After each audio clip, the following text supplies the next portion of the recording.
करी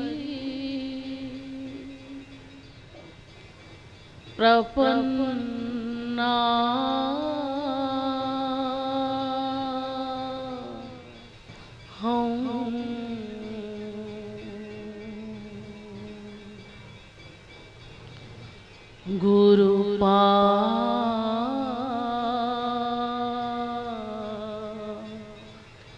दार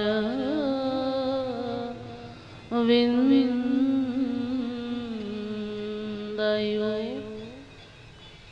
तस्य प्रेरणया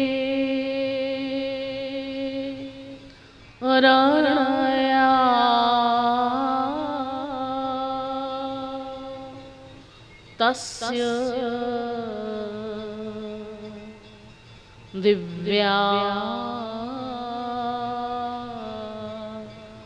देशं वदाम्यहम्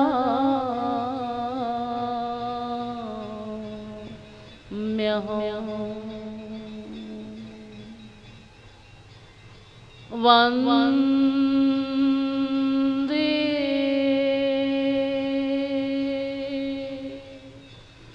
नवघनश्यामं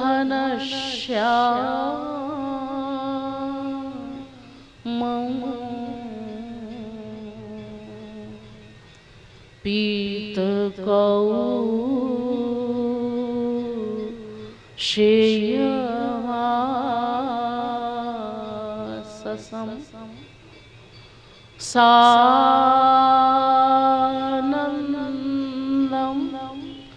सुन्दरं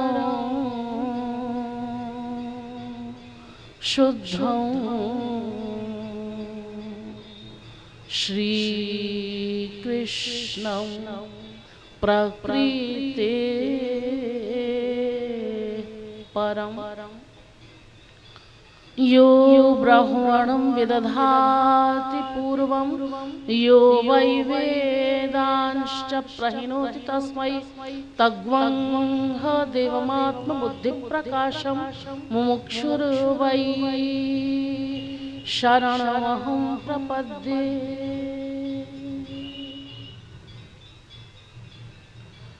श्रौत तत्व शुश्रूषु महानुभाव, नियमानुसार थोड़ी देर भगवान नाम संकीर्तन कर लीजिए। तत्पश्चात आज का विषय प्रारंभ किया जाए।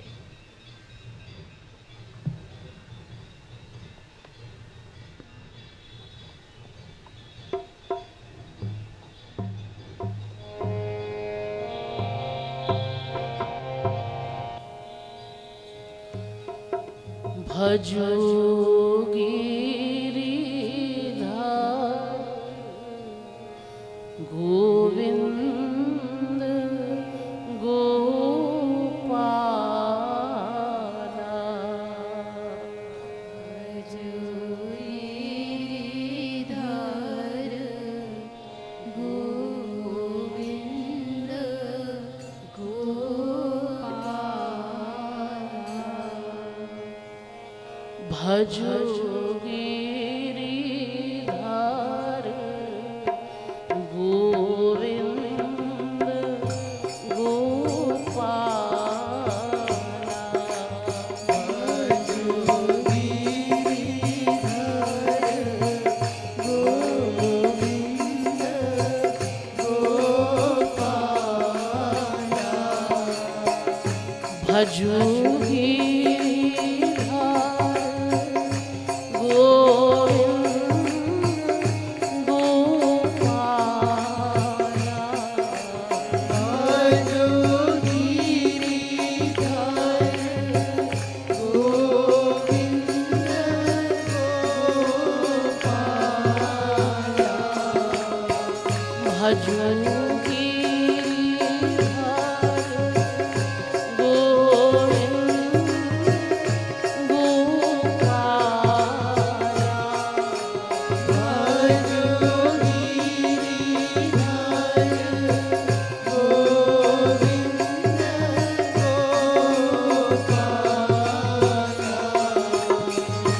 भजो गिरिधर गोविंद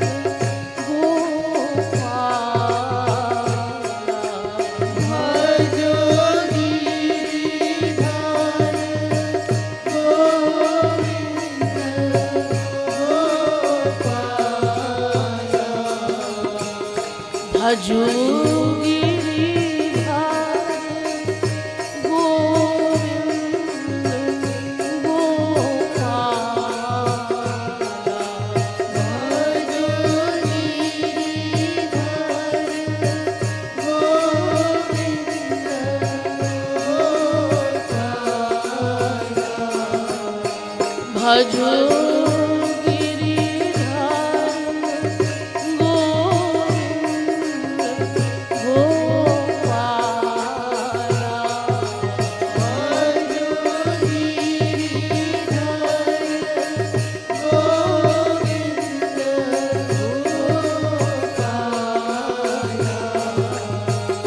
भजो मुरली मनोहर नंदलाला। भजो मुरली मनोहर नंदलाला। भजो मुरली मनोहर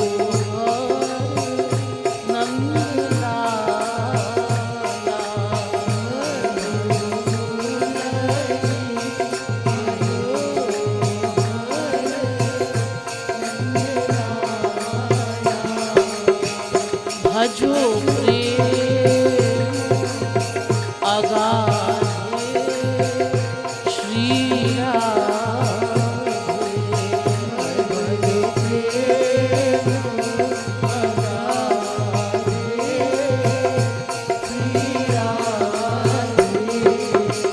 भजो प्रेम अगाधे श्री राधे।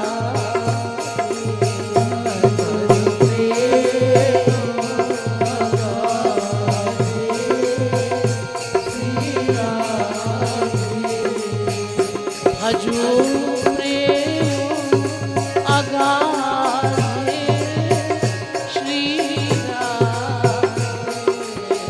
भजो प्रेम अगाधे श्री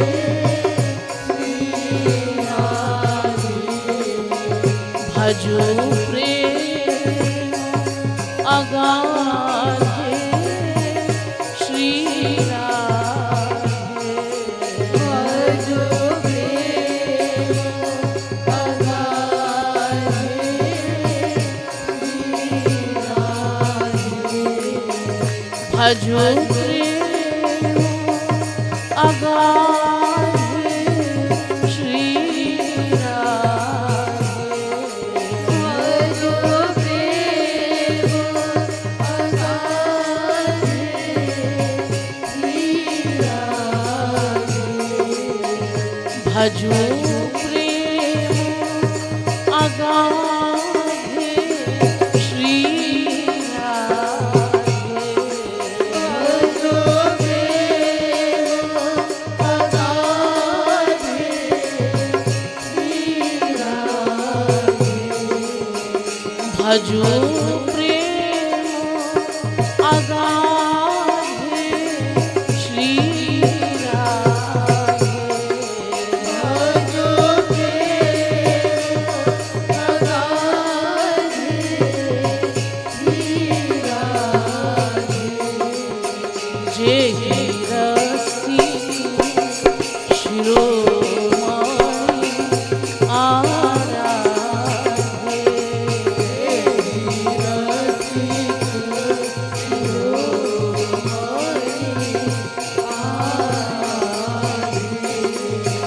जे रसी शिरोमणि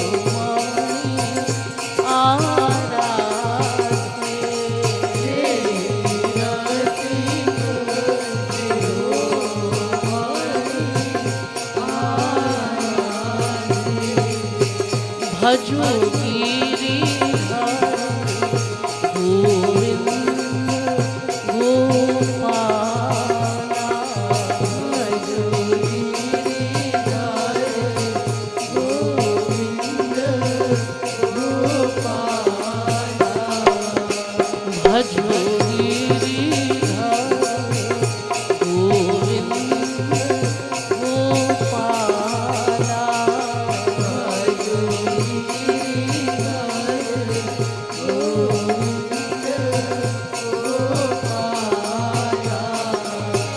भजो गिरिधारी गोविंद गोपाला भजो गिरिधारी गोविंद गोपाला भजो गिरिधारी गोविंद गोपाला भजो गिरिधारी गोविंद गोपाला भजो गिरिधारी गोविंद गोपाला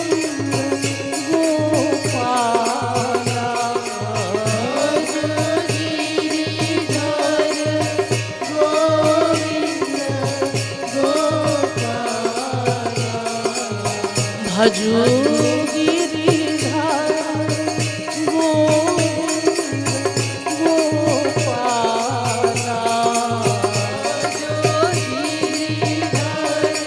गोविंद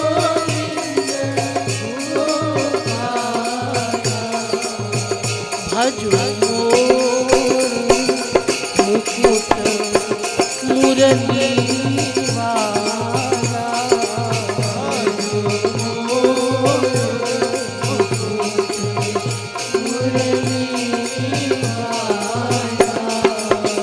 भजो मुरली वाला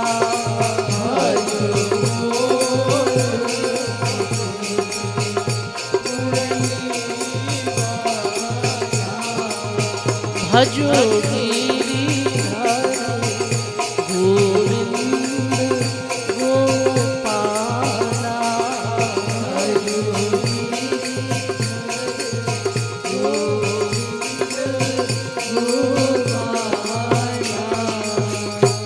बोलिए वृंदावन बिहारी लाल की जय।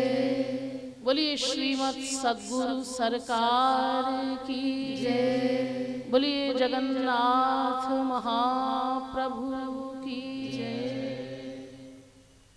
अब आप लोग समाहित चित्त होकर बैठ जाएं। तमेव विदित्वाति मृत्युमेति नान्यः पन्थाः विद्यते यनाय। वेद के इस मंत्र की व्याख्या में अब तक आप लोगों को बताया गया कि विश्व का प्रत्येक जीव अनादिकाल से प्रतिक्षण तैल धारावद विच्छिन्न एकमात्र आनंद प्राप्ति के हेतु ही प्रयत्नशील है, किंतु अद्यावधि उस आनंद का लवलेश भी प्राप्त नहीं कर सका, जिस आनंद पर फिर से दुख का अधिकार स्थापित न हो सके।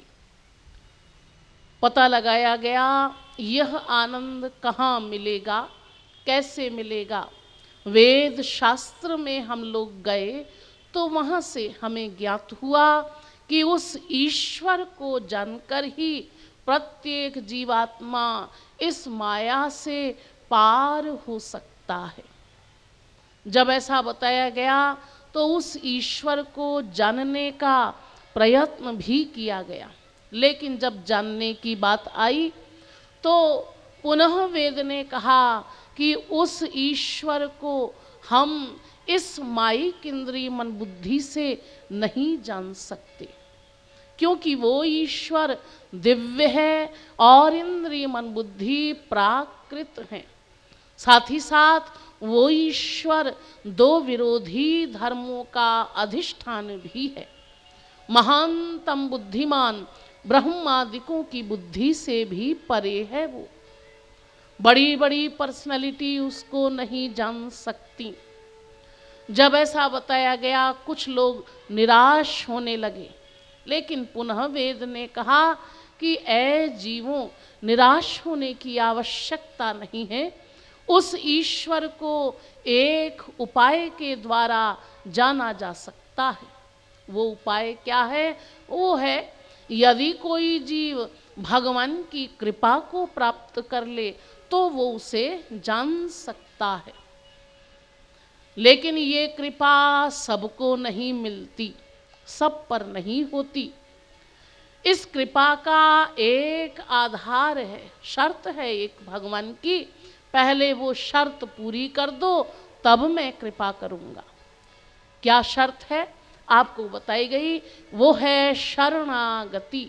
शरण में जाना होगा हमें, और वो शरणागति भी ठीक ठीक हो। शरणागति क्या है, किसे कहते हैं शरणागति, शरणागति का लक्षण क्या है, शरणागति में आने वाली बाधाएं कौन सी हैं, और साथ ही साथ आप लोगों को ये भी बताया गया कि मन को भगवान के शरणागत करना है। मन बुद्धि की शरणागति ही वास्तविक शरणागति है। प्रश्न पैदा हुआ, ये मन भगवान के शरणागत अभी तक क्यों नहीं हुआ, क्या कारण है? तो उत्तर मिला कि जिस मन को भगवान की शरण में जाना है, वही मन, वही बुद्धि संसार की शरण में है। इसका निश्चय है, पक्का निश्चय कि संसार में सुख है, आज नहीं तो कल सुख अवश्य ही मिलेगा। जबकि वेदव्यास जी ने कहा कि इस संसार में किंचित मात्र भी न तो सुख और न दुख ही है। इस विषय पर भी विचार किया गया, आपको बताया गया। परिभाषा के अनुसार वास्तविक आनंद की परिभाषा है, जो एक बार मिल जाए तो कभी समाप्त ना हो।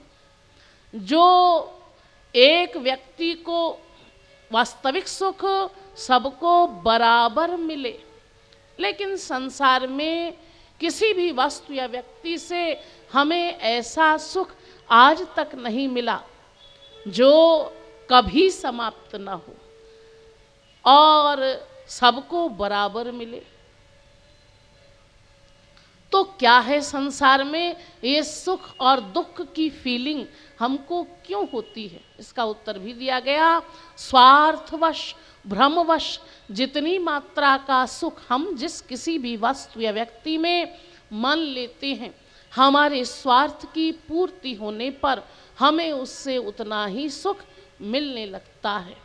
और यदि उस वस्तु का वियोग हमसे हो जाए या हमारे स्वार्थ की हानि हो जाए, तो ठीक उतना ही दुख भी हमें उससे मिलता है जितना कि उसकी प्राप्ति में हमने सुख माना। वास्तव में संसार में ही क्या, ब्रह्मलोक पर्यंत जहाँ तक माया का साम्राज्य है, सुख का लवलेश भी नहीं है। इस तत्वज्ञान को चिंतन के द्वारा दृढ़ करके हमें अपने मन को संसार के राग और द्वेष से खाली करना है। जब ये मन खाली हो जाएगा, विरक्त अवस्था कहती हैं इसको, जब ये मन विरक्त हो जाएगा तब ईश्वरी शरणागति के लिए उपयुक्त है। लेकिन शरणागति हम कैसे करें, किस मार्ग से करें, और मार्ग में आने वाली समस्याओं का समाधान कैसे होगा? ये सब समस्याओं के समाधान के लिए एक तत्व आवश्यक हुआ, आपको बताया गया, वो है गुरु तत्व। गुरु के बिना ईश्वर प्राप्ति की समस्या कदापि हल नहीं हो सकती। इसलिए गुरु तत्व पर विचार किया गया, आपको बताया गया गुरु की क्या आवश्यकता है और वास्तविक गुरु का क्या लक्षण है, वास्तविक गुरु को हम लोग कैसे पहचान सकते हैं। ये सब बातें आप लोगों को विस्तार पूर्वक बताई गई। इन्हीं वास्तविक संतों के द्वारा, गुरुओं के द्वारा ईश्वर प्राप्ति के मार्गों का निरूपण किया गया। देखिए, वेदव्यास जी महाराज, जिन्होंने वेदों का विभाजन किया, इसीलिए उनका नाम वेद व्यास हुआ। जिन्होंने भागवत इत्यादि 18 पुराणों की रचना भी की, वे वेदव्यास जी, उन्होंने वेदों को ईश्वर प्राप्ति के मार्गों के अनुसार भी बांट दिया, यानी विभाजन कर दिया। कहा गया है लक्ष्यं तु चतुरो वेदा लक्ष्यमेकं तु भारतम। वेदों में 1,00,000 मंत्र और महाभारत में 1,00,000 श्लोक।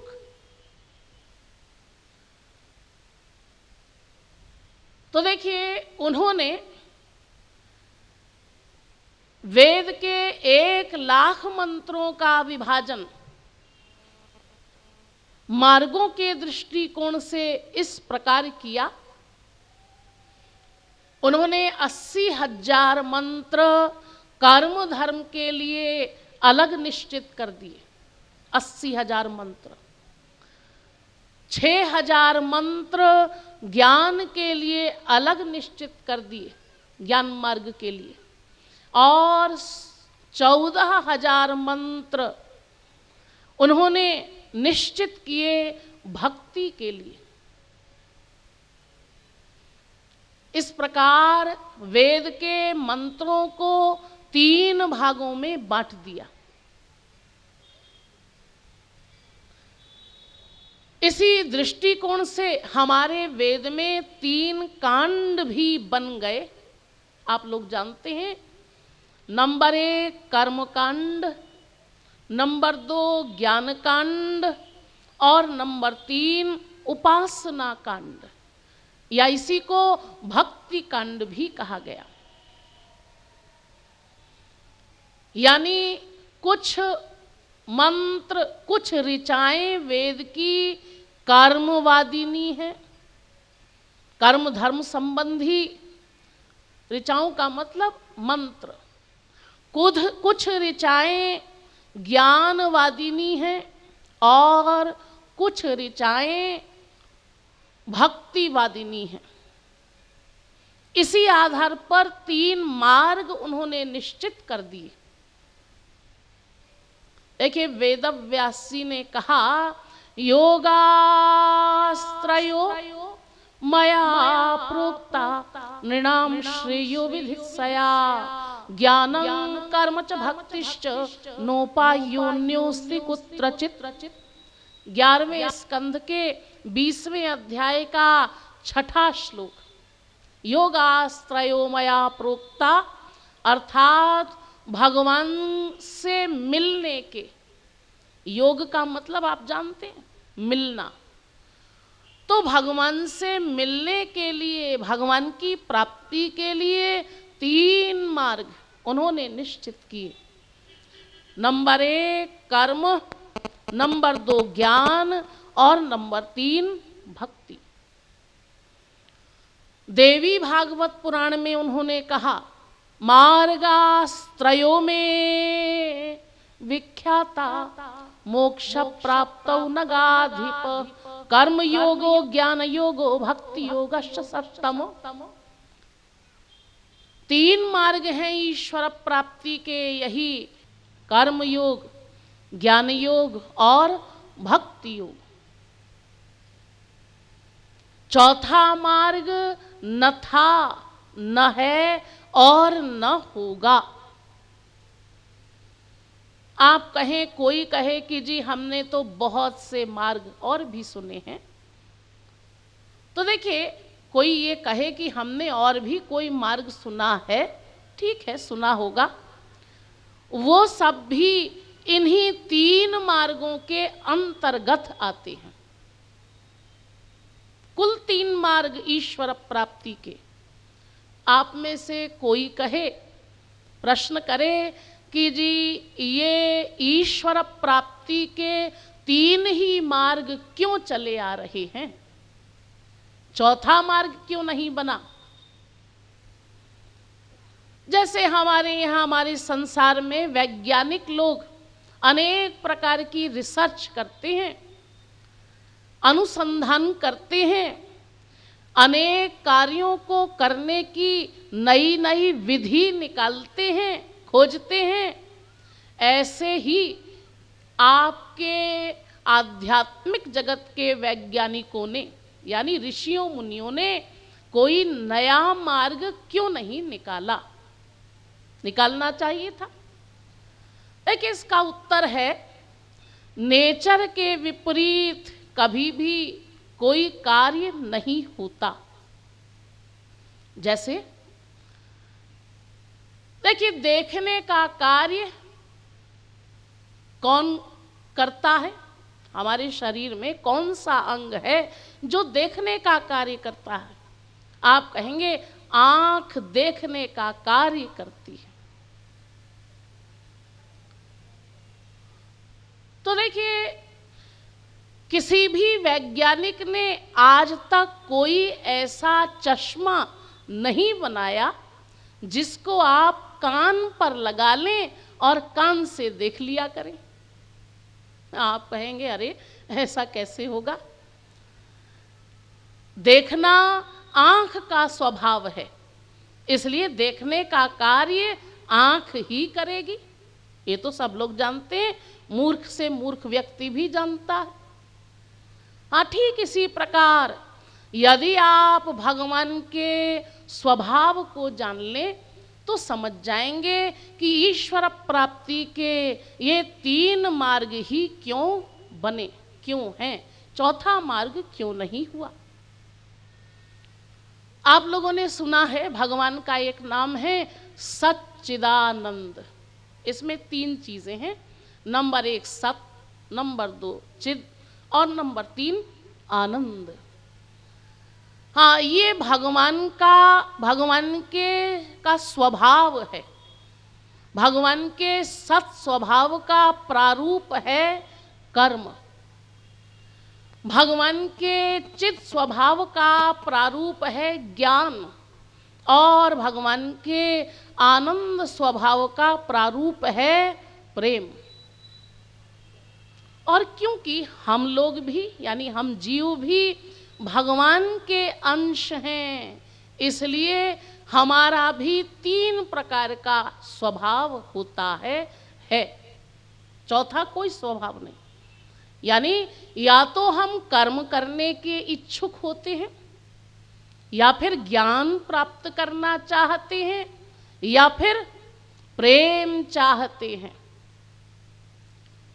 तो इसीलिए क्योंकि भगवान के ये 3 स्वभाव हैं, इसीलिए 3 प्रकार के मार्ग आज तक हैं, चौथा मार्ग न था न होगा।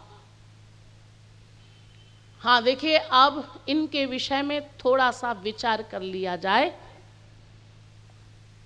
सबसे पहले कर्म के विषय में देखिए, बहुत लंबा चौड़ा विस्तार है कर्म का, ज्ञान का भी।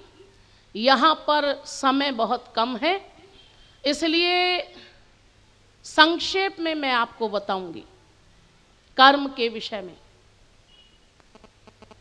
देखिए, कर्म के अंतर्गत 4 प्रकार के कर्म आते हैं।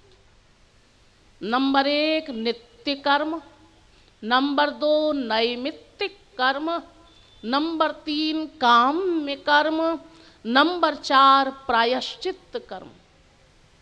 समझ लीजिए इनको, इनकी परिभाषा। नित्य कर्म क्या है? देखिए, नित्य कर्म वो है सुबह जागने से लेकर रात्रि सोने तक आप जो कुछ भी करते हैं।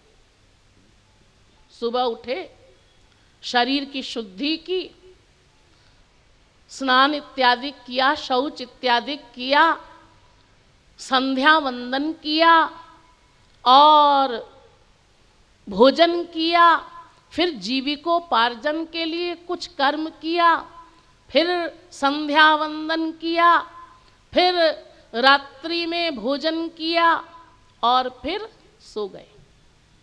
यानी जागने से लेकर रात्रि सोने तक जो कुछ भी आप कर्म करते हैं वो नित्य कर्म कहलाता है। ये सबका अलग अलग है,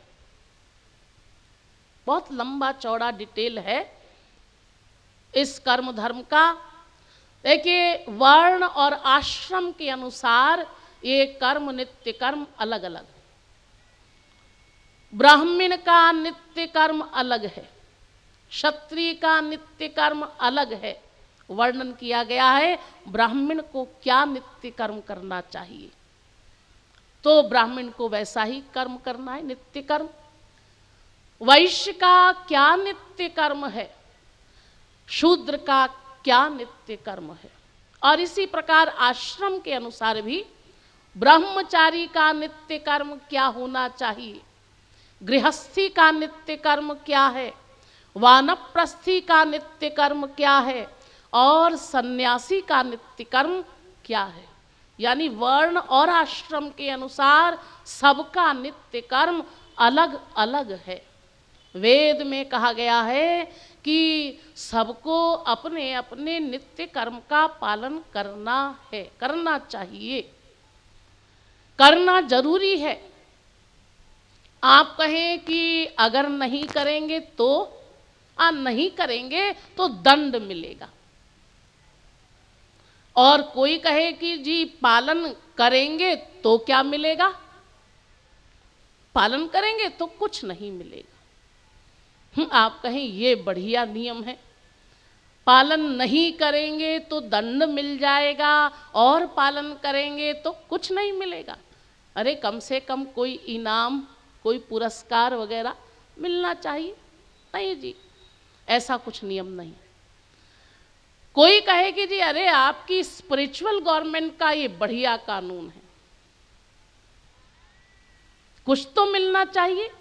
नहीं जी, देखिए हमारी दुनियावी गवर्नमेंट का भी ये नियम है, कानून है।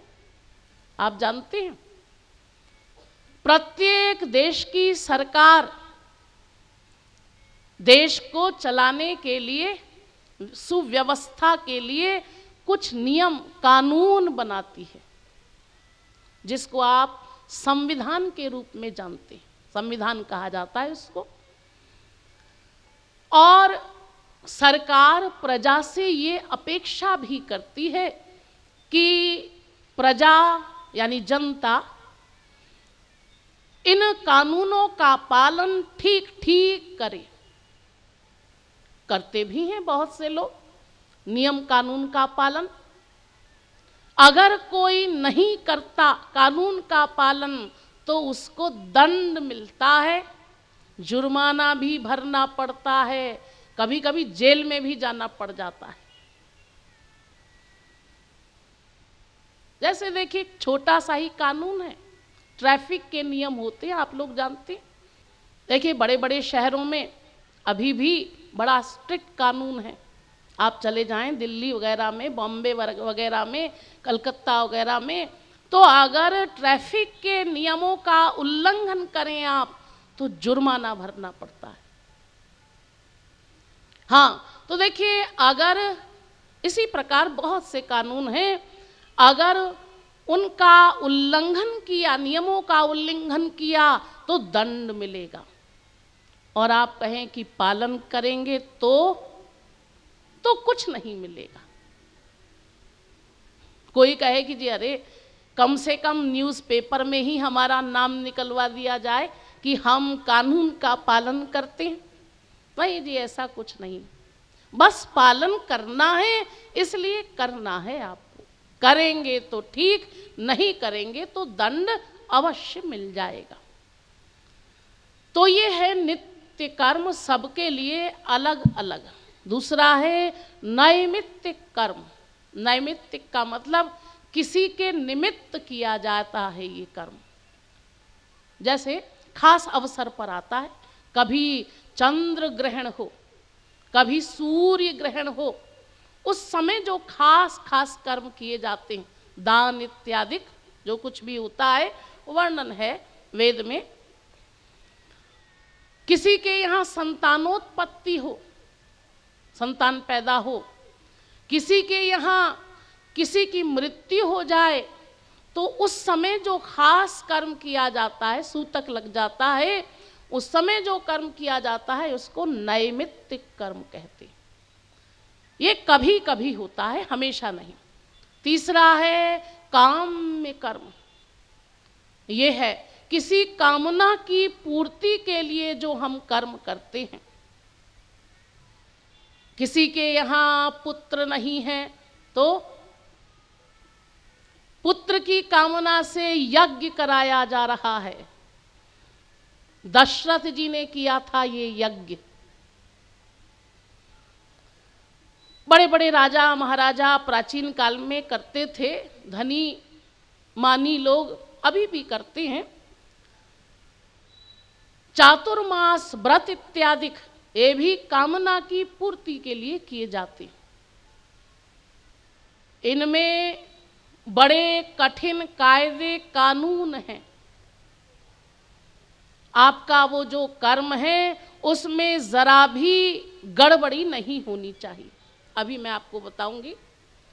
चौथा समझ लीजिए, प्रायश्चित कर्म। प्रायश्चित कर्म का मतलब किसी से कोई अपराध हो गया, पाप हो गया। उदाहरण के तौर पर समझ लीजिए, किसी व्यक्ति ने गो हत्या कर दी। हमारे सनातन धर्म के अनुसार गो हत्या एक बहुत बड़ा पाप है, महापाप है। तो वो गो हत्या से युक्त हो गया, वो व्यक्ति उससे बरी होना चाहता है। तो हमारे यहाँ वेद में ये प्रायश्चित कर्म लिखा है, ये इतना इतना ये दान कर दो, इतना ये कर्म कर दो, इतना ये कर दो, तो तुम गो हत्या के पाप से बरी हो जाओगे। जैसे कोई संसार में एक व्यक्ति चोरी करे, चोरी के अपराध में वो उसको जेल में बंद कर दिया गया 6 महीने के लिए। तो देखिए, ये जो जेल में बंद किया गया उसको 6 महीने के लिए, वो क्या है? वो उसका प्रायश्चित कर्म है, यानी प्रायश्चित करवाया जा रहा है उसको। 6 महीना बीत गया तो उसको छोड़ दिया गया, अब वो उस पाप से बरी हो गया। तो इसी प्रकार वेद में बताया गया ये प्रायश्चित कर्म, इसी प्रकार के बहुत से प्रायश्चित कर्म है। हाँ, तो देखिए, मैं आपको बता रही थी काम्य कर्म के अंतर्गत किसी कामना की पूर्ति को लेकर जो कर्म किया जाता है उसमें विधि का पूर्णतया पालन होना चाहिए। एक भी विधि में गड़बड़ी न हो। यदि जरा सी भी त्रुटि रह गई तो फिर उस कर्म का सीधा फल मिलने की बजाय उल्टा फल मिल जाएगा। भागवत में कहा गया, धर्म संपद्यते षड्भी रधर्मस्तु विपर्यय। 11वें स्कंध के 21वें अध्याय का 15वां श्लोक। ये कर्म धर्म में 6 विधि हैं, 6 विधि, उनको समझ लीजिए। देश, काल, पदार्थ, कर्ता, मंत्र, कर्म। नंबर 1 समझ लीजिए, देश। हाँ, यदि कोई व्यक्ति यज्ञ कराने जा रहा है, संसार में कोई व्यक्ति है यज्ञ कराने जा रहा है, तो उस यज्ञ का आयोजन किस स्थान पर हो, देश का मतलब स्थान का चयन किया जाता है। वो स्थान सही होना चाहिए, जैसा कि वेद में विधि बताई गई है। शमशान घाट में यज्ञ नहीं हो सकता, अपवित्र स्थान पर यज्ञ नहीं हो सकता।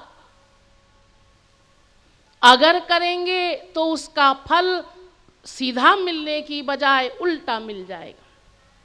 काल, देश के बाद काल। काल का मतलब उसमें समय निश्चित होता है। वो यज्ञ आप जो कर रहे हैं, इतने समय प्रारंभ हो और इतने समय तक समापन हो जाए, ठीक ठीक समय में हो।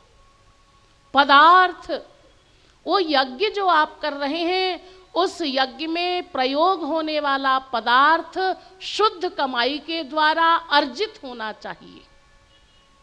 आप कहें शुद्ध कमाई का मतलब? शुद्ध कमाई का मतलब वर्णाश्रम धर्म के अनुसार ठीक ठीक कमाया गया रुपया हो, जिसको आजकल की भाषा में कहते हैं व्हाइट मनी। ब्लैक मनी से काम नहीं चलेगा।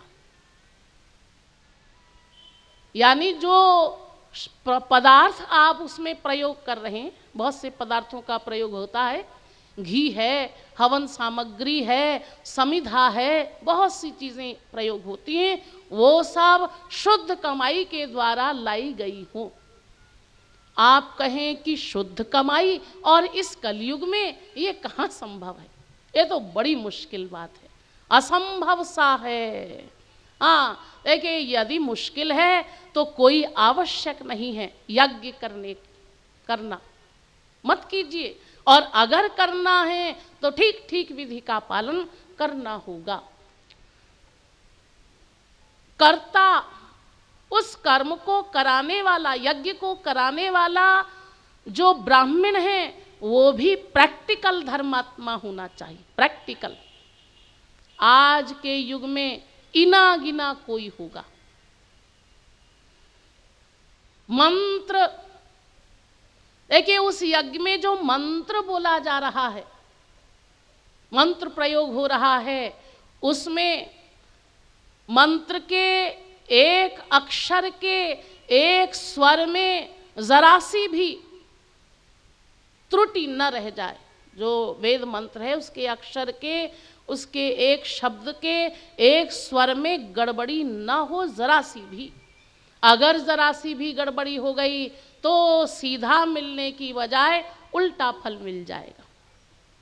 प्राचीन काल में एक राक्षस था, इसी से संबंधित ये आख्यान है। उस राक्षस ने ऋषियों मुनियों को जबरदस्ती पकड़ लिया, बलपूर्वक बंदी बना लिया, और बंदी बनाकर कहा उनसे कि देखो तुम लोग इंद्र के विरोध में यज्ञ करो, इंद्र के खिलाफ एक मंत्र बोलो। क्या मंत्र? इंद्र शत्रुर्विवर्धस्व, अर्थात इंद्र का शत्रु यानी मैं राक्षस, मैं बढ़ूं, मेरी शक्ति बढ़े, ऐसा मंत्र बोलकर यज्ञ करो। तो ऋषि मुनि बड़े परेशान हो गए, आपस में बातचीत करने लगे, अरे हम तो इंद्र आदि की पूजा करते हैं, यज्ञ में आहुति देते हैं इंद्र वरुण कुबेर इत्यादि देवताओं को, और ये राक्षस हमसे इंद्र के विरोध में कर्म करने के लिए कह रहा है, इंद्र कोप कर देगा हम पर, क्या करें, कैसे करें? तो देखिए इन लोगों ने एक मीटिंग की, किसी को पता ना चले, गुप्त मीटिंग की। उसमें ये विचार किया, निर्णय लिया कि देखो ये राक्षस तो तामसी प्रवृत्ति का है, ये जानता नहीं यज्ञादि के नियमों वगैरह को, तो हम चालाकी पूर्वक इसमें परिवर्तन कर देंगे। क्या? ये जो इंद्र शत्रु विवर्धस्व मंत्र है इसके स्वर में परिवर्तन कर देंगे, और स्वर में परिवर्तन करने से उसका अर्थ उल्टा हो जाएगा। शब्द वही बोले जाएंगे, अक्षर वही रहेंगे, लेकिन मंत्र में परिवर्तन कर दिया जाएगा। तो सब ऋषियों मुनि ने कहा कि हाँ हाँ ये बात बिल्कुल ठीक है, ये बढ़िया उपाय है, इस राक्षस को भी नहीं पता चलेगा। तो देखिए यज्ञ किया ऋषियों मुनियों ने, और वो मंत्र भी बोला, उसी प्रकार बोला इंद्र शत्रु विवर्धस्व, लेकिन स्वर में परिवर्तन कर दिया तो उसका फल उल्टा हो गया। जब राक्षस और देवताओं का युद्ध हुआ कुछ समय बाद, तो युद्ध में राक्षस का पतन हुआ, राक्षस मारा जाने लगा। तो मरते समय राक्षस ने बड़े गुस्से में भरकर कहा भगवान से, ऐ भगवान हम भी तेरी संतान हैं और ये इंद्रादिक देवता भी तेरी संतान हैं, फिर तू हमारे साथ ऐसा पक्षपात क्यों करता है? हमने तो यज्ञ कराया था इसलिए कि हमारी शक्ति बढ़े, लेकिन ये उल्टा हो गया। तो देखिए भगवान ने आकाशवाणी के द्वारा कहा, उत्तर दिया कि देखो इसमें मेरी कोई गलती नहीं, मैंने तो जैसा तुम्हारा कर्म था उसका वैसा ही फल दे दिया। यानी तुम्हारे उस यज्ञ में जो मंत्र बोला गया उसका अर्थ यही था कि राक्षस का पतन हो, इंद्र का उत्थान हो, इसलिए वैसा ही मैंने फल दे दिया, इसमें मेरी कोई गलती नहीं। समझ गए होंगे आप। देखिए इन कर्म धर्म इत्यादि में जरा सी भी एक भी विधि में त्रुटि हो गई तो उसका फल सीधा मिलने की बजाय उल्टा मिल जाएगा। इस कलयुग में ध्यान दीजिए, इस कलयुग में इन 6 विधियों में से एक भी विधि का पालन करना असंभव सा ही है, असंभव। लेकिन फिर भी आप में से कोई कहे कि जी हम कर लेंगे, करोड़ों में कोई एक ऐसा व्यक्ति हो जो कहे कि जी हम सब विधियों का पालन कर लेंगे, 6 विधि जो बताई गई हैं उनका ठीक ठीक पालन कर लेंगे, वर्णाश्रम धर्म के अनुसार शुद्ध कमाई भी ले आएंगे, सब कुछ कर लेंगे। तो हाँ देखिए, अगर आप में से कोई 6 विधियों का पालन करते हुए कर्म धर्म का पालन कर ले ठीक ठीक, तो प्रश्न पैदा होता है क्या उस कर्म धर्म से ईश्वर प्राप्ति हो जाएगी? ध्यान दीजिए, प्रश्न पैदा होता है क्या उस कर्म धर्म से ईश्वर प्राप्ति हो जाएगी? नहीं जी, उस कर्म धर्म से केवल स्वर्ग मिलेगा, ईश्वर प्राप्ति नहीं होगी, केवल स्वर्ग मिल जाएगा। और स्वर्ग के लिए देखिए गीता में कह दिया भगवान ने, पहले ही आपको मैंने इशारा किया था, जब भगवान ने पूछा, भगवान से अर्जुन ने पूछा कि महाराज उस स्वर्ग में वो आनंद मिल जाएगा जो मैं चाहता हूं, वो परमानंद। तो भगवान ने उत्तर दिया था ते तं भुक्त्वा स्वर्गलोकं विशालं क्षीणे पुण्ये मर्त्यलोकं विशन्ति एवं त्रयीधर्ममनुप्रपन्ना गतागतं काम कामा लभन्ते। 9वें अध्याय का 21वां श्लोक। अर्जुन, वो आनंद, वो परमानंद तो स्वर्ग में भी नहीं मिलेगा। क्यों? क्योंकि स्वर्ग में भी यही माया है, त्रिगुण वाली माया, त्रिगुणात्मिका माया, सत्व रज तम से युक्त। तो इसलिए वहां पर भी वही काम क्रोध लोभ मोह ईर्ष्या द्वेष इत्यादि सब वही है, वहां पर भी वही अशांति अतृप्ति अपूर्णता का साम्राज्य है। यानी वहां स्वर्ग में भी आनंद नहीं मिलेगा। हाँ तो देखिए, आप समझ गए होंगे, वैसे तो कर्म धर्म का पालन करना ही अत्यंत कठिन, इस कलयुग में असंभव सा है, फिर भी अगर कोई कर ले तो परिणाम में मिलेगा केवल स्वर्ग।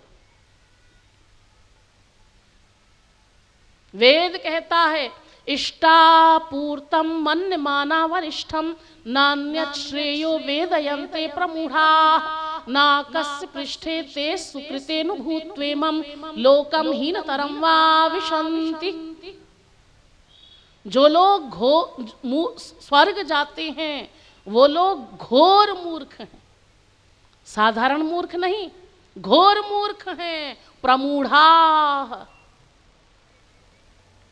आप कहें अरे हम तो बड़ा अच्छा समझते थे, और समझते हैं, अभी तक भी समझते हैं। देखिए किसी के यहाँ किसी के पूज्य पिताजी का देहावसान हो जाए, किसी की पूज्य माता जी का देहांत हो जाए, तो क्या कहते हैं, क्या लिखते हैं, न्यूज़पेपर में खबर छपवाते हैं कि आज हमारे पूज्य पिताजी का स्वर्गवास हो गया, पूज्य माता जी का स्वर्गवास हो गया। बड़े खुश होकर लिखवाते हैं। और आप कह रही हैं कि स्वर्ग में जाने वाले घोर मूर्ख हैं। हाँ देखिए, ये बात मैं नहीं कह रही हूं, स्वयं वेद कह रहा है। ईशावास्योपनिषद का 3रा मंत्र कहता है, असुर्या नाम ते लोका अंधेन तमसावृता ताग्वंस्ते प्रेत्याभिगच्छन्ति ये के चात्महनो जना। मतलब, इसका मतलब समझ लीजिए, वेद कह रहा है कि जो लोग स्वर्ग जाते हैं वो असुर हैं। असुर, असुर। आप कहेंगे अरे स्वर्ग में जाने वालों को असुर बता दिया, क्यों? असुर की परिभाषा समझ लीजिए पहले, तो स्पष्ट हो जाएगा। देखिए, असुरों की परिभाषा बताई गई, अशसुरमते इति असुराः, जो माया के विषयों में रमण करे वो असुर है। और अभी मैंने आपको बताया स्वर्ग में भी इसी प्रकार की माया है, इसलिए स्वर्ग में जाने वालों को घोर मूर्ख कह दिया गया, असुर तक भी कह डाला, वे असुर हैं। और तुलसीदास जी कहते हैं, स्वर्गहु स्वल्प अंत दुखदाई। ये स्वर्ग थोड़े दिन के लिए मिलता है। देखिए, माया तो है ही वहां, थोड़े दिन के लिए मिलता है। हाँ, थोड़े बहुत ऐश्वर्य हैं स्वर्ग में। आप कहें कैसा ऐश्वर्य है? समझ लीजिए, स्वर्ग का ऐश्वर्य, स्वर्ग का ऐश्वर्य ऐसा है, आप में से कोई चला गया स्वर्ग, स्वर्ग की योनि किसी को प्राप्त हो गई, वहां स्वर्ग में जाकर आपने इच्छा बनाई रसगुल्ला आजा, मतलब रसगुल्ला खाने की इच्छा बनाई, तो क्या होगा? आप कहेंगे होगा क्या? या तो घर में बनवाएंगे श्रीमती जी को कहकर, या फिर बाजार से लाया जाएगा रसगुल्ला, जैसे यहाँ हम संसार में करते।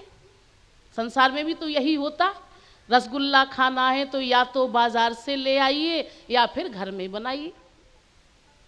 आप कहेंगे हाँ, नहीं जी ऐसा नहीं। स्वर्ग का सुख कैसा है वो समझ लीजिए। स्वर्ग का सुख ऐसा है कि यदि आपने वहाँ रसगुल्ला खाने की इच्छा बनाई, रसगुल्ला आजा सोचा, संकल्प किया, तो जितने रसगुल्ले खाने की आपने इच्छा बनाई, उतने रसगुल्ले खाने से जो स्वाद मिलता है, टेस्ट मिलता है, वो स्वाद आपको मिल जाएगा। ये सुख है स्वर्ग का। यानी स्वर्ग में ना रसगुल्ला बनाना पड़ेगा, ना बाजार से लाने की जरूरत है, बस उसका टेस्ट आपको मिल जाएगा। ऐसा है सुख स्वर्ग का। यानी ऐश्वर्य हैं, बड़े बड़े ऐश्वर्य हैं यहाँ मृत्युलोक से बहुत बड़े बड़े, लेकिन थोड़े समय के लिए मिलेगा ये स्वर्ग। जितने शुभ कर्म आपने किए विधि पूर्वक, उनके परिणाम स्वरूप स्वर्ग मिल जाएगा। और वो आनंद भी वहाँ नहीं मिलेगा। जब उन कर्मों का फल भोग लिया तो फिर से आपको कुकर, शूकर, कीट, पतंग इत्यादि योनियों में फिर से वापस लौटना पड़ेगा। भगवान ने कहा हीनतरम वा विशंति, जब समय समाप्त हो जाएगा तो हीनतर योनियों में वापस मृत्युलोक में आना पड़ेगा। तो समझ गए होंगे आप कि यदि विधि पूर्वक कर्म धर्म का पालन कर भी लिया तो उससे ईश्वर प्राप्ति नहीं होगी, केवल स्वर्ग मिलेगा जो कि नश्वर है। तो आप कहें, कोई कहे कि जी फिर कर्म को ईश्वर प्राप्ति का मार्ग क्यों बताया गया?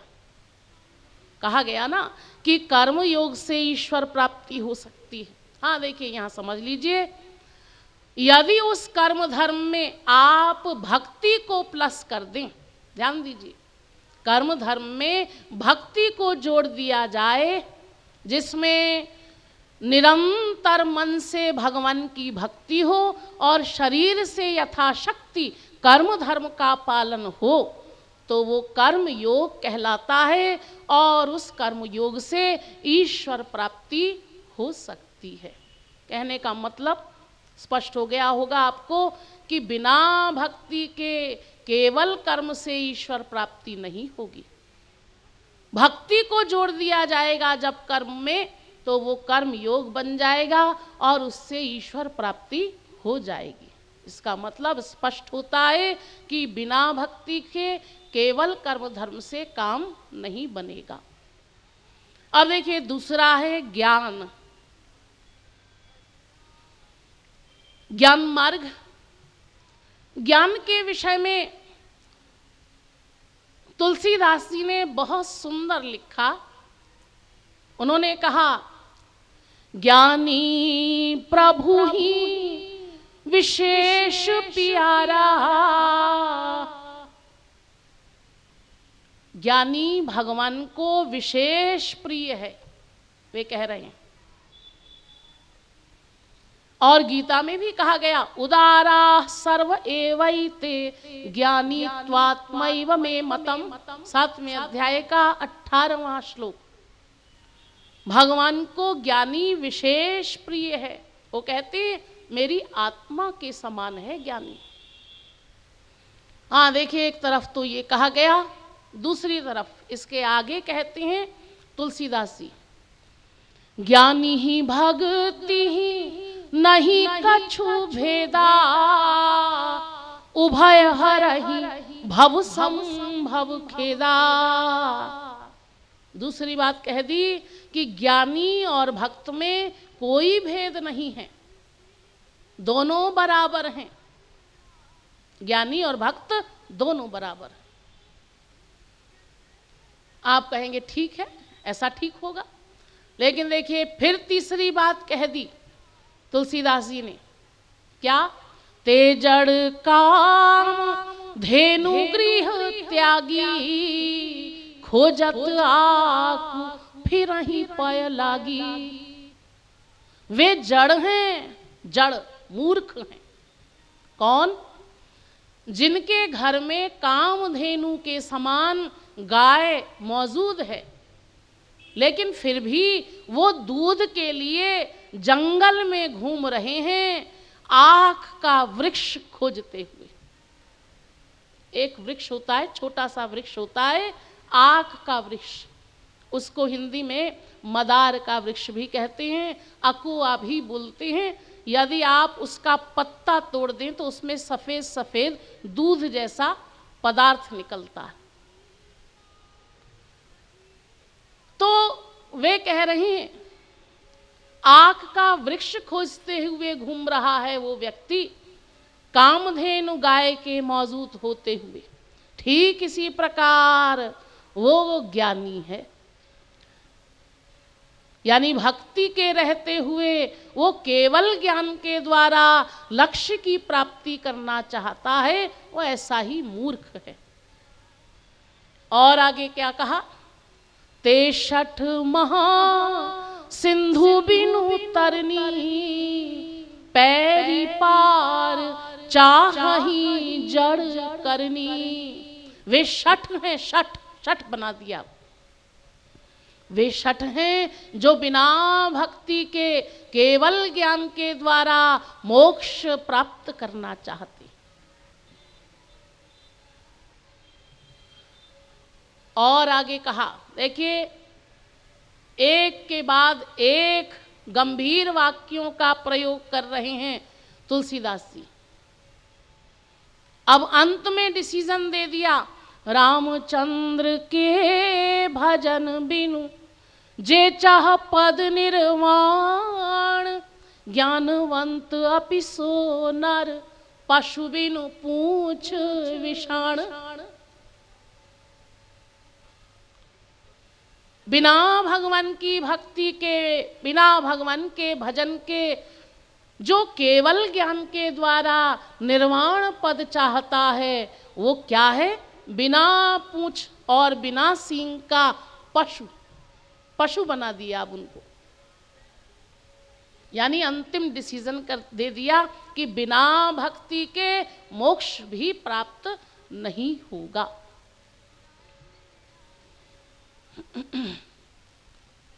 आप कहें, कोई कहे कि जी ये जो निंदा की जा रही है वो ज्ञान की क्यों? यहाँ विचार करना है कि कौन से ज्ञान की निंदा की जा रही है।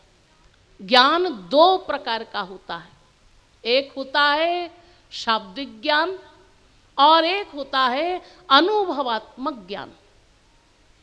आप लोग सभी जानते हैं ये भी दो एरिया का है।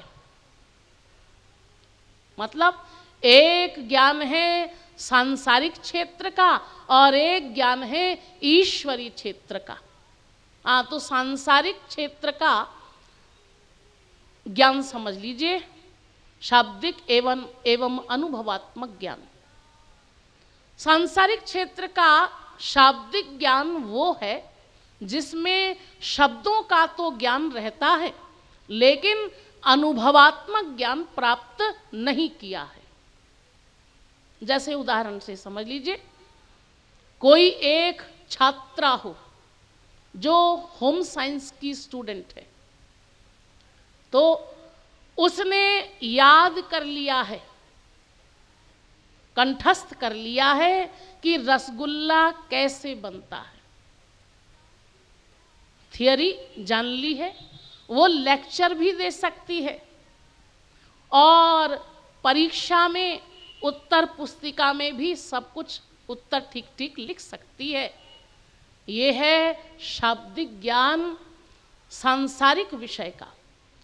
लेकिन देखिए, उसने रसगुल्ला कभी बनाया नहीं है, केवल शाब्दिक ज्ञान प्राप्त किया है, अनुभवात्मक ज्ञान प्राप्त नहीं किया है।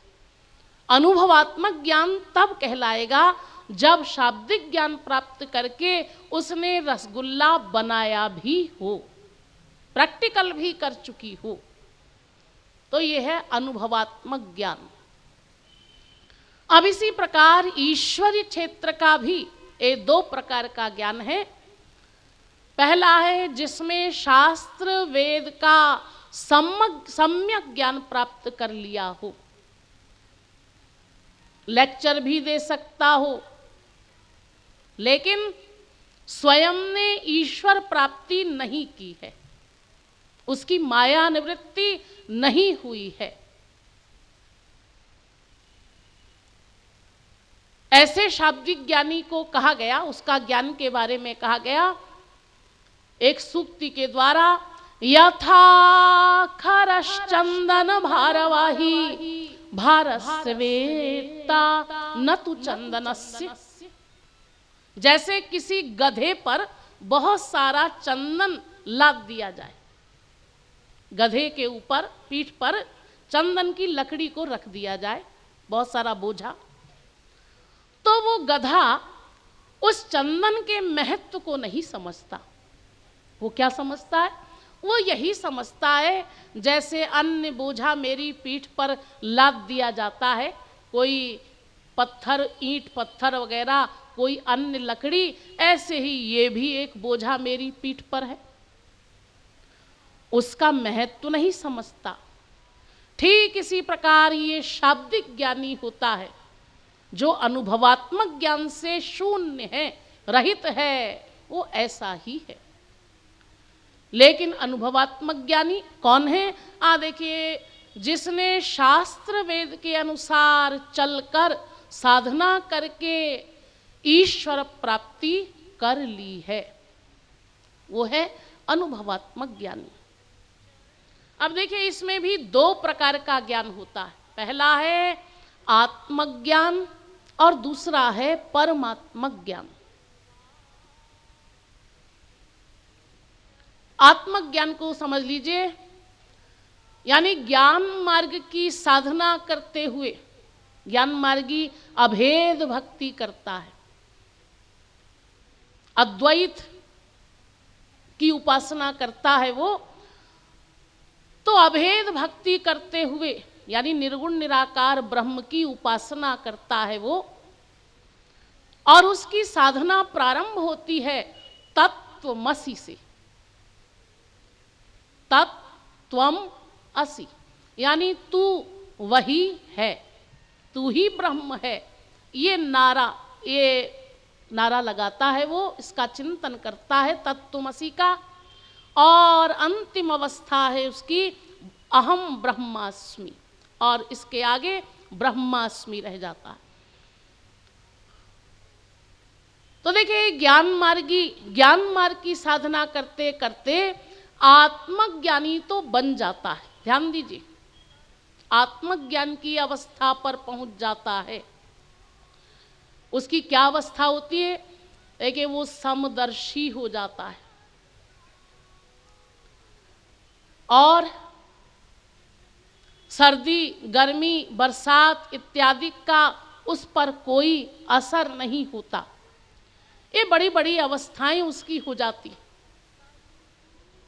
पृथ्वी, जल, तेज, वायु, आकाश और अहंकार तक का भेदन कर लेता है, लेकिन प्रकृति यानी माया का भेदन नहीं कर पाता, माया को नहीं जीत पाता।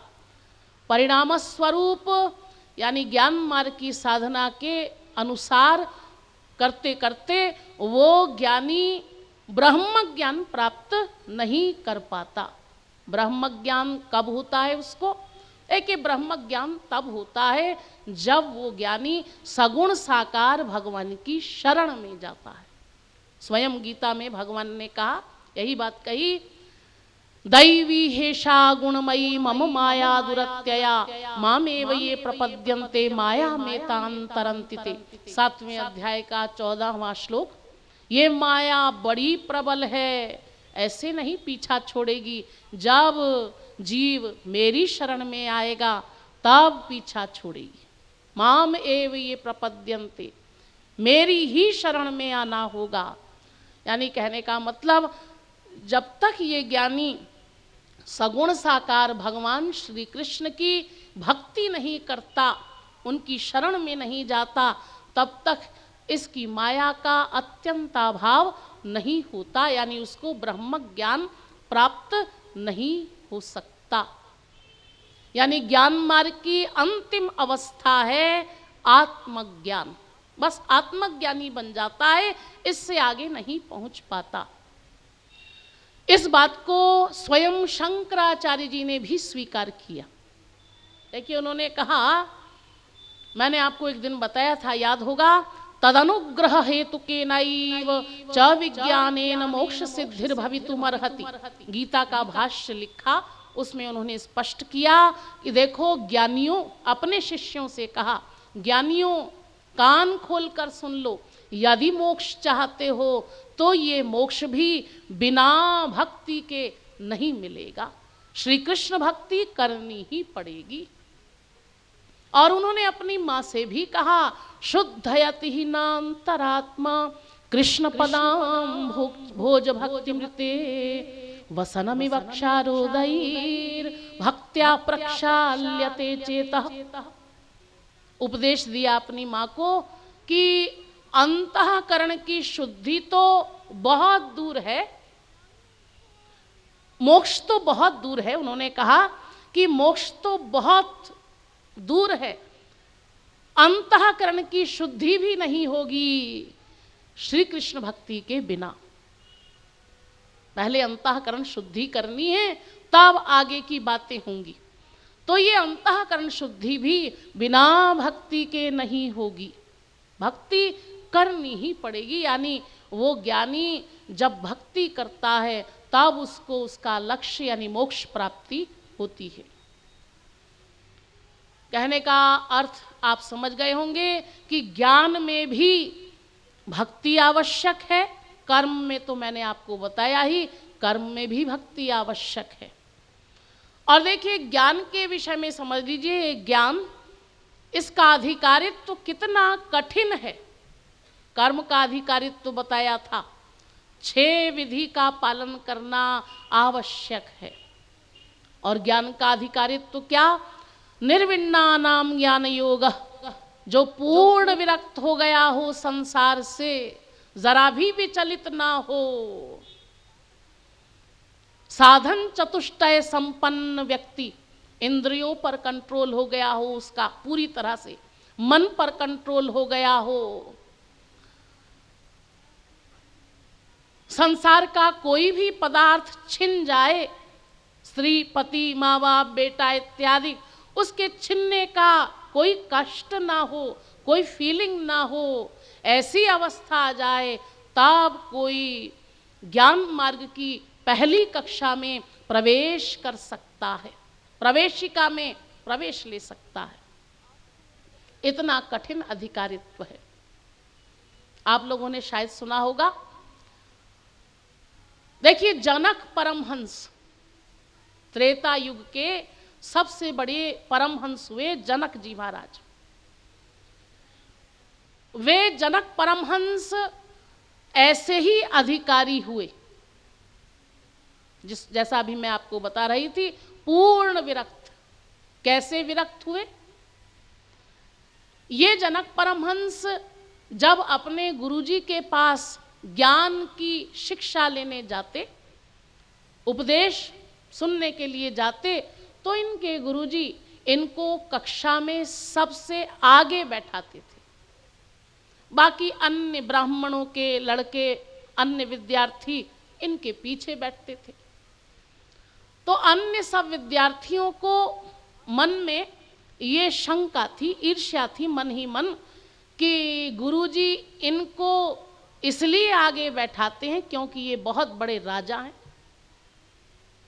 इसलिए पक्षपात करते हैं। गुरुजी को तो पता था। उन्होंने इन सब की शंका का समाधान करने के लिए एक दिन योग माया से, योग माया शक्ति होती है महापुरुषों के पास, तो योग माया से जनक जी के राजमहल में आग लगा दी। संकल्प किया आग लग जाए, लग गई आग। जब राजमहल में आग लग गई तो जनक परमहंस के कुछ सेवक, नौकर चाकर दौड़ते हुए आए और कहा, महाराज राजमहल में आग लग गई है, जल्दी चलिए। देखिए उस समय गुरुजी उपदेश कर रहे थे। जनक परमहंस वैसे ही बैठे रहे जैसे पहले बैठे थे, जैसे कुछ सुना ही ना हो, ऐसे कोई असर नहीं पड़ा। फिर दूसरी बार कहा सेवकों ने, महाराज राजमहल में आग लग गई है, जल्दी चलिए। फिर भी नहीं सुना। जब देखिए तीसरी बार सेवकों ने कहा कि महाराज अब तो अंतःपुर भी जल रहा है। अंतःपुर का मतलब जहां रानियां वगैरह रहती, वो भी जल रहा है, जल्दी चलिए। तो इस बार जनक जी ने केवल इतना कहा, अरे अंतःपुर ही तो जल रहा है, मेरा तो कुछ नहीं जल रहा है। यानी मैं आत्मा हूं, आत्मा का तो कुछ नहीं जल रहा है। और ऐसा कहकर गुरुजी से कहा, गुरुजी सुनाइए, उपदेश दीजिए आप।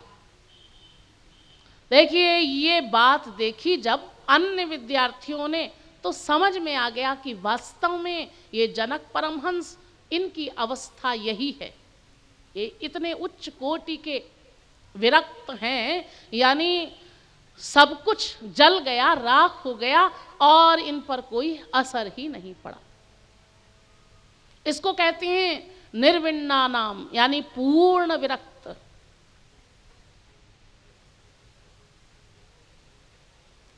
ऐसे पूर्ण विरक्त हम लोग कहाँ?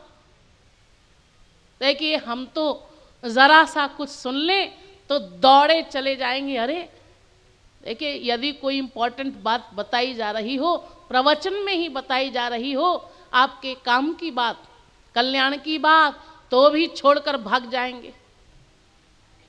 तो ऐसी अवस्था हमारी कहाँ? और एक आख्यान से समझ लीजिए।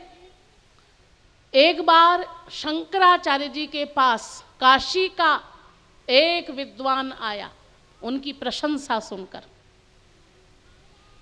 आकर कहा कि महाराज शिष्य बना लीजिए, यानी मैं आपको गुरु बनाने आया हूं, मुझे आप शिष्य बना लीजिए। शंकराचार्य जी ने कहा हाँ ठीक है बना लेंगे, लेकिन ऐसा है अभी तुम्हारे अंदर वो योग्यता नहीं आई, योग्यता नहीं आई। ऐसा सुनकर उस विद्वान ने बड़े रौब में कहा, अच्छा योग्यता देखना चाहते हैं तो शास्त्रार्थ कर लीजिए। शास्त्रार्थ का मतलब शास्त्रों पर बहस। शंकराचार्य जी ने कहा, गुस्से में भरकर कहा, अरे जिसको तू गुरु बनाने आया है उसी को चैलेंज कर रहा है, भाग जा यहां से, नहीं बनाएंगे शिष्य।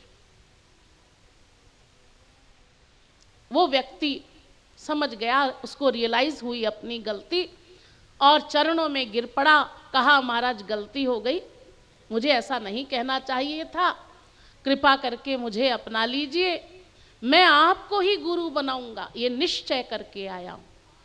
तो जब बहुत अनुनय विनय की, निवेदन किया बहुत, तो शंकराचार्य जी ने कहा अच्छा ठीक है, एक काम करो, जाओ ब्रज में चले जाओ, और ब्रज में गोवर्धन नामक एक स्थान है जहां भगवान ने गोवर्धन धारण लीला की थी, वो गोवर्धन, वहां पर रहना 1 वर्ष तक, गोवर्धन की परिक्रमा करना, भिक्षा मांगकर भोजन करना और राधे राधे नाम का जाप करना, किसी से बातचीत मत करना, मौन रहना, मौन। ये सब नियमों का पालन करते हुए 1 वर्ष के बाद आना, तब देखेंगे, तब विचार करेंगे। तो देखिए वो विद्वान चला गया, क्योंकि वो निश्चय करके आया था कि हाँ इन्हीं को गुरु बनाना है, इसलिए सहर्ष पालन करने के लिए चल पड़ा। गोवर्धन में पहुंचा, 1 वर्ष तक रहा, सब नियमों का पालन किया जैसा कि शंकराचार्य जी ने कहा था। 1 वर्ष पूरा हो गया तो वो लौटा। देखिए जब वो आ रहा था, शंकराचार्य जी को तो पता ही था, उन्होंने पहले से ही एक भंगिन को बुला लिया, स्वीपर जो होती है, स्वीपर को बुलाया। भंगिन आई और उससे कहा कि देखो वो सामने से वो जो व्यक्ति आ रहा है ना, हाँ महाराज, एक काम करना है। क्या काम करना है? ये झाड़ू तुम ले लो और झाड़ू लगाती रहना, जब वो व्यक्ति आवे तो झाड़ू से थोड़ी धूल उसके ऊपर उड़ा देना, उसके शरीर पर। उस भंगिन ने कहा कि महाराज हमसे नहीं होगा ये काम, वो गाली वाली देगा, बुरा भला कहेगा, हम नहीं करेंगे। शंकराचार्य जी ने कहा कि नहीं नहीं, रुपया मिलेगा इसके लिए, बहुत ज़रूरी है, करना है। तो तैयार हो गई वो रुपए के लालच में, रास्ते में खड़ी हो गई झाड़ू लगाते हुए, और जब वो व्यक्ति आया तो झाड़ू से थोड़ी धूल उसके ऊपर गिरा दी। जैसे ही धूल गिराई तो उस व्यक्ति ने, उस विद्वान ने ऐसे बड़े गुस्से में भरकर, भौहें चढ़ाकर, तुझे दिखाई नहीं देता, अंधी है, मेरे शरीर पर धूल उड़ा दी, सारा शरीर गंदा कर दिया। और ऐसा कहकर शंकराचार्य जी के पास आया, महाराज अब तो अपना लीजिए, अब तो शिष्य बना लीजिए, अब तो मैं 1 वर्ष गोवर्धन में रह कर आया हूं। तो शंकराचार्य जी ने कहा कि नहीं नहीं, 1 वर्ष रहकर आए हो और अभी भी इतना गुर्राते हो, भाग जाओ, अभी नहीं अपनाएंगे, जाओ 1 वर्ष और रहो। चला गया वो व्यक्ति, वो विद्वान। फिर 1 वर्ष वैसे ही सब नियमों का पालन किया, और 1 वर्ष पूरा होने पर फिर लौटा। जब इस बार लौटा तो शंकराचार्य जी ने इस बार भी उस भंगिन को पहले ही बुला लिया और कहा कि देखो इस बार एक काम करना। क्या काम करना है महाराज, बताइए। वो ऐसा है, ये जो झाड़ू है ना तुम्हारी, उस झाड़ू में थोड़ा सा पाखाना लगा देना और वो उस व्यक्ति के शरीर से टच कर देना, बस इतना काम है। भंगिन ने कहा महाराज अब की बार तो बिल्कुल नहीं करेंगे, आप नहीं बचेंगे, जरूर पिटाई विटाई हो जाएगी हमारी। शंकराचार्य जी ने कहा कि नहीं नहीं, और रुपया मिलेगा तुम्हें, जरूरी है कर दो। रुपए के लालच में वो फिर तैयार हो गई। जैसे ही वो विद्वान आया, पाखाना लगी हुई झाड़ू उसके शरीर से टच कर दी। टच कर दी इस बार तो उस विद्वान ने केवल ऐसे देखा, कुछ कहा नहीं, गाली वाली नहीं दी, ऐसे देखकर आगे चला गया और शंकराचार्य जी से कहा महाराज अब तो अपना लीजिए, अपना शिष्य बना लीजिए। शंकराचार्य जी ने कहा कि नहीं नहीं, अभी भी गड़बड़ है, वापस जाओ, अभी नहीं अपनाएंगे, जाओ फिर 1 वर्ष और वहां रहो, उसी प्रकार सब नियमों का पालन करो। फिर चला गया वो विद्वान, क्योंकि वो निश्चय कर चुका था कि शंकराचार्य जी को ही गुरु बनाना है। फिर 1 वर्ष तक रहा, सब नियमों का पालन किया और 1 वर्ष पूरा होने पर लौटा। जब लौटा तो शंकराचार्य जी ने फिर उस भंगिन को पहले ही बुलाकर बैठा लिया था। उससे कहा कि देखो इस बार एक काम करना है। क्या करना है महाराज? ये जो गंदगी का भरा हुआ टोकरा तुम अपने पास रखना, जब वो आवे तो उसके सिर पर गिरा देना। भंगिन ने कहा महाराज बस अब माफ करिए, अब नहीं होगा हमसे ये काम, अब इस बार नहीं बचेंगे हम, जरूर पक्का पिटाई होगी, 2 बार तो हम बच गए। शंकराचार्य जी ने कहा कि नहीं नहीं, बहुत जरूरी है और रुपया मिलेगा। तो देखिए फिर वो तैयार हो गई वो कार्य करने के लिए। वो विद्वान जब आया पास में तो गंदगी का भरा हुआ टोकरा पहले से ही तैयार था, उस भंगिन ने उसके सिर पर गिरा दिया। जैसे ही वो टोकरा गिराया, देखिए इस बार उस विद्वान ने न टेढ़े होकर देखा, ना कोई गाली दी, ना कोई भला बुरा कहा, बल्कि उस भंगिन के पैर पकड़ लिए, मां तुम ही मेरी प्रथम गुरु हो, गुरु के चरणों तक पहुंचाने वाली तुम ही हो।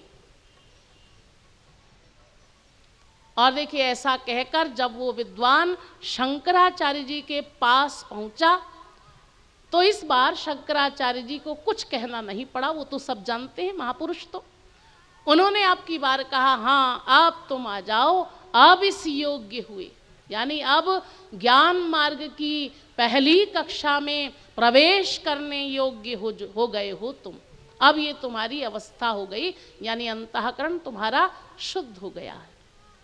कहने का मतलब आप समझ गए होंगे कि ज्ञान मार्ग की पहली कक्षा में प्रवेश लेने का अधिकारी ऐसा होना चाहिए, पूर्ण विरक्त, जिसका अंतःकरण पूरी तरह से शुद्ध हो गया हो, साधन चतुष्टय संपन्न व्यक्ति हो। कितना कठिन अधिकारित्व है। और देखिए मैंने बताया था कि ये सब कर लेने के पश्चात भी उस ज्ञानी को सगुण साकार भगवान की भक्ति करनी ही पड़ती है, बिना भक्ति के उसको मोक्ष प्राप्त नहीं हो सकता। अब देखिए भक्ति मार्ग, तीसरा भक्ति मार्ग। आप कहें ये 2 मार्गों का अधिकारित्व तो हमने समझ लिया, इनके विषय में भी समझ लिया, ये भक्ति का अधिकारित्व तो क्या है? देखिए भक्ति का अधिकारित्व अत्यंत सरल है। कितना सरल? नाति सक्त नाति विरक्त व्यक्ति भी भक्ति कर सकता है। मतलब इसका अर्थ समझ लीजिए, जो संसार से न तो अत्यंत विरक्त है और न संसार में अत्यंत आसक्त है, ये अवस्था किसकी है? हाँ, हम सब लोगों की है ये अवस्था, इस पर हम लोग हैं। मतलब संसार से कभी कभी वैराग्य भी होता है और संसार में आसक्त तो हैं ही। वैराग्य कब होता है? जब जूते चप्पल पड़ते, मतलब हाँ, जब संसार का अभाव मिलता है। एक बाप था एक स्थान पर, संध्या के समय उसका बेटा घर आया तो आकर बाप से झगड़ा करने लगा और झगड़ा करते करते झगड़ा इतना बढ़ गया कि उस लड़के ने अपने बाप को 2-4 थप्पड़ भी लगा दिए। बाप बड़ा दुखी हुआ, बड़ा परेशान हुआ और तुरंत वैराग्य हो गया। अरे ये सब संसार बेकार है, ना कोई किसी का बेटा है, ना कोई बाप है, ना कोई स्त्री, ना कोई पति, कोई किसी का नहीं है संसार में। देखिए वैराग्य हो गया, बड़बड़ाते हुए सो गया। सवेरे उठा बाप, वो बेटा भी उठा सोकर। बेटा आया बाप के पास और कहा, पिताजी क्षमा कर दीजिए, गलती हो गई, रात को मैंने थोड़ी सी शराब पी ली थी, शराब के नशे में आपको भला बुरा कह दिया था और शायद 2-4 थप्पड़ भी लगा दिए थे, गलती हो गई, माफ कर दीजिए। तो तुरंत वो बाप कहता है, हाँ तभी तो मैं कह रहा था कि मेरा बेटा ऐसा नहीं हो सकता। मतलब है, ये समझ गए होंगे आप कि संसार मिल गया तो संसार में आसक्त हो जाते हैं और संसार का अभाव मिला तो वैराग्य हो जाता है। कभी वैराग्य, कभी आसक्त, कभी वैराग्य, कभी आसक्त। तो शास्त्र कहता है ऐसे नाति सक्त नाति विरक्त व्यक्ति भी भक्ति के अधिकारी हैं, वे भी भक्ति कर सकते हैं। यानी देखिए, कर्म में बहुत अधिक कठिन अधिकारित्व आपको बताया गया था और ज्ञान का अधिकारित्व भी अत्यधिक कठिन, लेकिन भक्ति का अधिकारित्व अत्यंत सरल। सब जीव भक्ति कर सकते हैं। हाँ, तो देखिए ये भक्ति जिसको सब जीव कर सकते हैं, प्रश्न स्वाभाविक सा प्रश्न पैदा होता है, ये भक्ति क्या है, भक्ति किसे कहते हैं और भक्ति कैसे की जाती है, इत्यादि प्रश्न आप लोग जानना चाहेंगे। आप लोगों को बताए जाएंगे इसके उत्तर, लेकिन आज नहीं, कल। बोली वृंदावन बिहारी लाल की।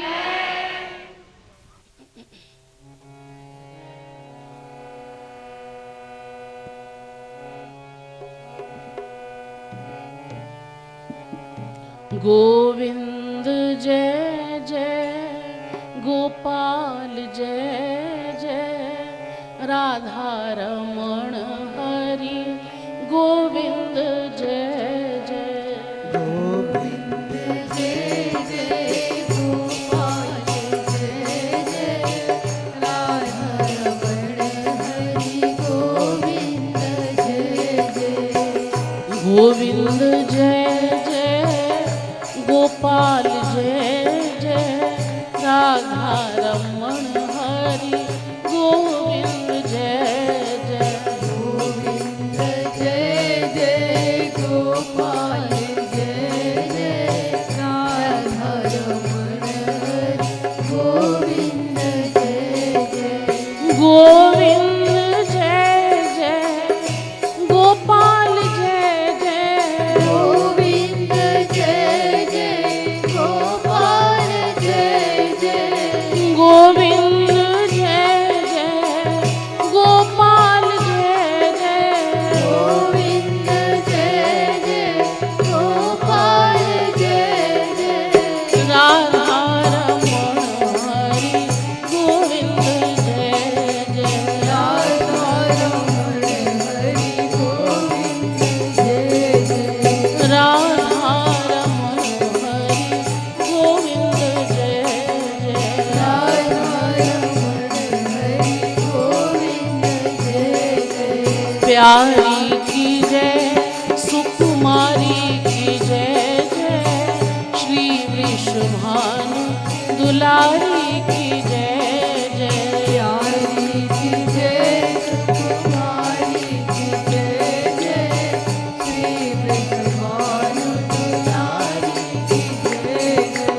प्यारी की जय सुकुमारी की जय जय श्री वृषभानु दुलारी की जय जय प्यारी की जय सुकुमारी की जय जय श्री वृषभानु दुलारी की जय जय प्यारी की जय सुकुमारी की जय जय प्यारी की जय सुकुमारी की जय जय प्यारी की जय सुकुमारी की जय जय प्यारी की जय सुकुमारी की जय जय श्री वृषभानु दुलारी की जय जय श्री वृषभानु दुलारी की जय जय श्री वृषभानु दुलारी की जय जय श्री वृषभानु दुलारी की जय जय गोविंद जय जय गोपाल जय जय राधा रमण हरि गोविंद जय जय गोपाल जय जय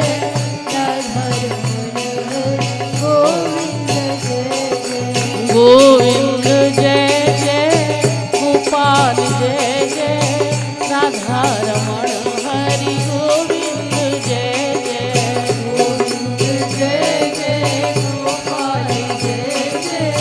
राधा रमण हरि गोविंद जय जय गोपाल जय जय राधा रमण हरि गोविंद जय जय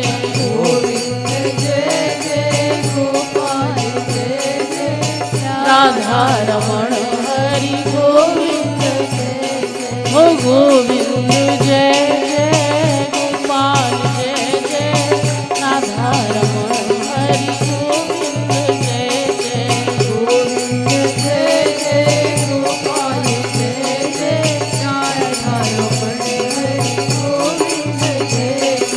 गोविंद जय जय गोपाल जय जय गोविंद जय जय गोपाल जय जय गोविंद जय जय गोपाल जय जय गोविंद जय जय गोपाल जय जय राधा रमण हरि गोविंद जय जय राधा रमण हरि गोविंद जय जय ओ राधा रमण हरि गोविंद जय जय राधा रमण हरि गोविंद जय जय गोविंद जय जय गोपाल जय जय राधा रमण हरि गोविंद जय जय गोविंद जय जय गोपाल जय जय राधा रमण